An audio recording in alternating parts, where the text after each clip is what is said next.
Here it is, the long-awaited Attack the Radioactive Thing Easter egg guide. Let's get the disclaimers out of the way. This guide assumes you already know how to do the Easter egg and that you do not have Director's Cut active. This video is also primarily made for solo players, but almost everything discussed can be used in co-op games. In the pregame, make sure to put on the fake cards Mana Up, Shop Class, and Scoped Dollars. Other than those three, you are free to put on whatever you want. If you choose to use Fortune cards, Perk Insured, Death's Party, and Reanimated are the most useful of the bunch. When you start the game, start making points from the zombies. Use your pistol to get extra points from the zombies, then punch to kill them. If you can shoot multiple zombies with some of those bullets, even better. Exit the spawn room on the bank side of the map. Your first goal is to get the cleaver. You should have enough money to make it inside the market at the beginning of round 3. I created a solver for the chemical step that also helps organize information for the entire egg. I suggest to use the solver and write down your valve numbers in the free text box as you're going through the market. Once you have the cleaver, you're on a round timer to fill up 2 vials that you need. One to get Pack-a-Punch open, then another to get double pack fuses.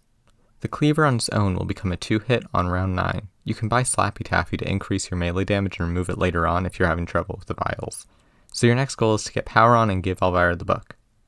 The other timer you're on is when the Krog round comes in. You can melee kill Krogs, but that can lead to death very easily. I recommend grabbing a weapon from the box or the UDM off the wall just outside spawn by the end of round 4. The Stalker variant for the UDM is very powerful, so if you have it, use it. Remember to not trade out your Kendalls as they are really good for the boss fight. The path to open up the map should be through the market, down to the beach, then up to Elvira. But you can also open the other side of spawn to get to Elvira. Once you have the pool open, you can check your M number. The first section of the chemical step is to figure out circle number and color. If you put your M number into my solver, it will tell you all the multiples of that number. Use those with Elvira's TV to figure out your circle number. If you're lucky, there will be only one multiple that can fit into the 3 possibilities on the TV. If you are less lucky and get an ambiguous case, you will have to find your circle number the old-fashioned way, checking the circle equals number symbols around the map. If you are using my solver, it is also a good time to set your color and check the spawn board for the insect repellent and vodka numbers and put those into their places on my solver. This will let the solver magically know all the other numbers on all the other boards and input them automatically. A little disclaimer here, in the future the solver may only need insect repellent to be entered, so if you don't see a slot to put your vodka number, you don't need to put it in. Round 5 will either be a Krog round or have the first green zombies. Make absolutely certain you do not kill your first green zombie with a cleaver outside the map or through a barrier. That guy's leg will drop wherever he stands, and it can become unobtainable if it drops in a bad place.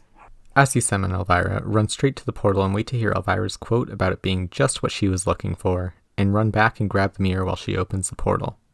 Before you enter Pack-a-Punch, make sure to have a crowbar in hand to be able to grab the fuses on your first visit. As you get into the RV, grab the head, then punch the cabinet with the fuses. It is very important that you do not crouch or jump while doing this. The game is really wonky and the most consistent way to open the cabinet and grab the fuses is simply from the standing state. Around now you should have all the zombie pieces and be ready to put them together. Luckily, the code for the zombie has quite an amount of predictability. The numbers inside the code are 3, 4, 5, 6, and 8. The 8 is always at the end. The second code is always the first code backwards. I see a lot of people getting confused because the number selector starts at 0 and not 1, so keep that in mind. With those tricks, finding out the code should not be an issue. You can enter the code safely between rounds, but you can also run the last zombie out to the playground and run back to the inputter. It gives you enough time to input the code if you're fast. I would recommend doing it between rounds unless you are really struggling. Once you have the garage key, you have a lot of agency. I prefer to wait for a battery and find out which chemical is needed, but you can guess the chemical you need to make and just try another chemical if you don't guess right the first time. Guessing the chemical is only really useful for speedruns or if you want to keep the round counter really low. Another reason I suggest waiting for battery is because you have to go through so many rounds to get set up anyway. You need to afford 5 perks and 2 double pack-a-punch weapons. It takes until the late teens to get that amount of points. Now is a good time to explain what your loadout should look like. You want to keep your Kendalls and double pack them. They are excellent at keeping you safe. You also want a bullet weapon. It doesn't have to be anything crazy, but just take the first average or better gun the box gives you. Good examples of helpful bullet weapons are the MV4, K-Bar, VPR, HVR, Mauler, Auger, Atlas, and RPR Evo. Anything kinetic that can shoot down the eggs will be more than enough. The perks you want to run are the obvious Up and Atoms, Tough Enough, and Quickies, the extremely helpful Deadeye Dewdrops, and your choice between Bang Bangs and Change Chews. As soon as you get a battery, check a radio. If he says anything about making things with other things, you have the wrong one. The radio man will always be definitive when he is saying the correct chemical. If he says one may work, that is not it. He says a word like perfect or certain when talking about the correct chemical. As soon as you find out your chemical, tell the solver which one you have and the solver should fill in all the numbers for you. It is a little weird, so you may need to re-enter the insect repellent number for it to fill everything in. The solver shows you each set of chemicals you will be using in its rows, with the sum with the circle number subtracted from it at the very right. You can now peacefully create your chemical and become boss fight ready.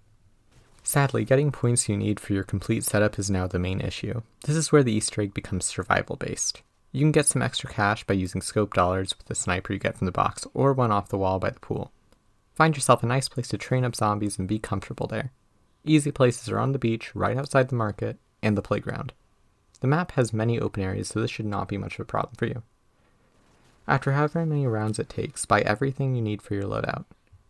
You may want to build a hypnosis device in the market to bring in with you. Now you are ready to enter the boss fight. Before you even go in for your first Easter egg attempt, practice this boss fight as much as you can inside boss battle mode. A lot of this boss fight is technique based and requires a whole lot of practice. As soon as you teleport into the fight, push the bomb forward for a second or two, then run back up the hill to dodge the incoming eggs. Now for a harmless little exploit that allows you to jump on top of the bomb. This is only possible a little after the bomb takes a little corner in its pathing as shown on screen. You need to jump from this raised bit of ground on the hill to the top of the bomb. The double pack handles have an effect that make you move faster, so it's helpful to hold them out as you do this. You have a little bit of wiggle room, so if you miss your first jump, quickly go for another one. Once the bomb passes the big bridge, Krogzilla will shoot a volley of eggs. He will only shoot additional volleys if you move back into the bomb. This means that if you never leave the bomb, no more volleys will be shot. If you got the bomb jump, you will have no problem with this. If you failed the bomb jump, use your bullet weapon to take out as many eggs that endanger you as possible, and then whip out your Kendalls and spam them at any zombies coming after you as you push the nuke to the end. While on top of the nuke, you get pushed off once you get to the lower bridge. At this point, use your Kendalls to defend yourself. Either way, the nuke escort should be rather tame. As soon as you hear the activation noise of the nuke doing its thing, start running up the mountain towards the RV park. This is the hardest part of the boss fight. You need to shoot the boss square with the laser 3 times before the zombies come up to you. On co-op, your buddies should be standing at the closest picnic table to the right of the turret. If the boss starts to slam, call it out and have everyone run down the hill before the slam hits. On solo, you can bring a hypnosis device and place it down on the hill to get a few extra seconds on the turret. Sadly, there isn't any crazy tricks for shooting him. I like to aim at the lower right corner of his glowing spot. It also seems to always hit where you got it to hit once, so don't move your crosshair at all after a successful hit. Just make sure to practice this in boss battle mode before going on for the real thing. Once the glowing spot goes away, return to the nuke and hold square. Now you have the defense step. Stay as far back as possible. This is the part of the boss fight where Change Shoes really shines if you decide to bring it. Just aim for the head as much as possible and be sure to take down all the eggs. It is recommended to use your bullet weapon on both eggs and the zombies. The Kendalls should only really be used if you're being swarmed or if your ammo looks a little low. The speedrun strategy that can be useful for skipping the laser maze is to pop mana up just after the last volley of eggs and run straight to the nuke. The first time around there'll be the second volley after acid has fully filled the arena. Now for the laser maze. This is the run ending step. You really don't want to mess this one up. Make sure you're paying attention and are ready for the lasers when they appear. Crouch down in the dip in the sand back here. When the lasers start appearing, slowly crouch walk forward until you can see the second one. Jump over that one, slide under the next one, and jump over this one. Then head to the right and do a big slide. Do not press sprint after your slide. Sprinting will make you stand up. If you're still under a few lasers, you do not want to stand up. Now you are staring down the 3 laser jump. Don't worry though, all you gotta do is a normal running jump. Notice how I didn't say slide into a jump? A lot of people believe that slide jumping will get them more distance. This is very incorrect and will get you killed. Don't do that. The very end of this boss requires you to input the bomb code. If you're on co-op, you can jump over the nuke and do someone else's code after doing your own. This can be very useful if you have a weak link in this department. If you're in solo, just input it plain and simple. This is another part that just requires practice. Luckily, you can always practice on the code inputter for getting the garage key as well as in boss battle mode. If you entered it successfully, no more shellfish for you. Good job. If you failed it, you'll be sent back out to the defense step and it will move faster. Only 1 egg phase for each slime position. If you're on co-op and some people just can't do the lasers, have them run to the nuke when the slime reaches about where the max ammo is. They will go down, but someone going through the maze normally will be able to get there in time to revive them and still get to the nuke. Hopefully this video helps net you a completion. A big thank you to the Salty Clicker for looking over the script. A thank you to Menno Bot for all the information I could want about IW zombies. This is a weird Easter egg in the aspect of survival being such a key component. The Easter egg steps only seek to confuse you, not actually stand in your way. Surviving to get the money for perks and weapons is the far more important part. Thank you for watching. I hope the rest of your day is cool beans.